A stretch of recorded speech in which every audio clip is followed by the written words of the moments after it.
அஸ்ஸலாமு அலைக்கும். Summer special daily ஒரு ஜூஸ் எபிசோட் 24ல் நாம் இன்றைக்கி பார்க்க போகிறது நன்னாரி ஜூஸ் தான் பார்க்க போகிறோம். நன்னாரி வீட்டிலேயே சிரப் ரெடி பண்ணுற வீடியோ ஏற்கனவே என்னுடைய சேனலில் போட்டிருக்கேன். பார்க்காதவங்களுக்கு டிஸ்கிரிப்ஷனில் லிங்க் கொடுக்குறேன். அதை பார்த்து வீட்டிலேயே நீங்கள் காய்ச்சி வச்சுக்கோங்க. அது 6 மாதம் வரைக்கும் கெட்டு போகாமல் இருக்கும்.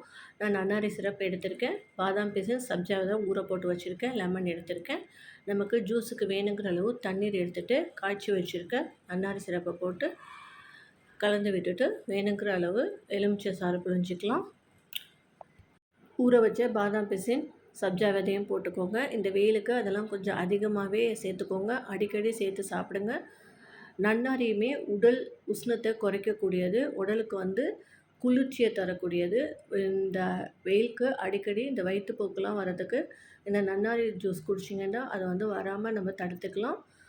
வேணுங்கிற அளவு ஐஸ் க்யூப்ஸ் போட்டுட்டு நம்ம கிளாஸில் ஊற்றி சர்வ் பண்ண வேண்டியது தான். சூப்பரான நன்னாரி ஜூஸ் நமக்கு ரெடி ஆகிடுச்சு. நம்ம வீட்டிலேயே காய்ச்சி வச்சுருக்கிறதுனால ரொம்ப சுத்தமாகவும் ஹெல்த்தியாகவும் ஒரு ஜூஸ் ரெடி ஆகிடுச்சு. கண்டிப்பாக ட்ரை பண்ணி பாருங்கள். அஸ்ஸலாமு அலைக்கும்.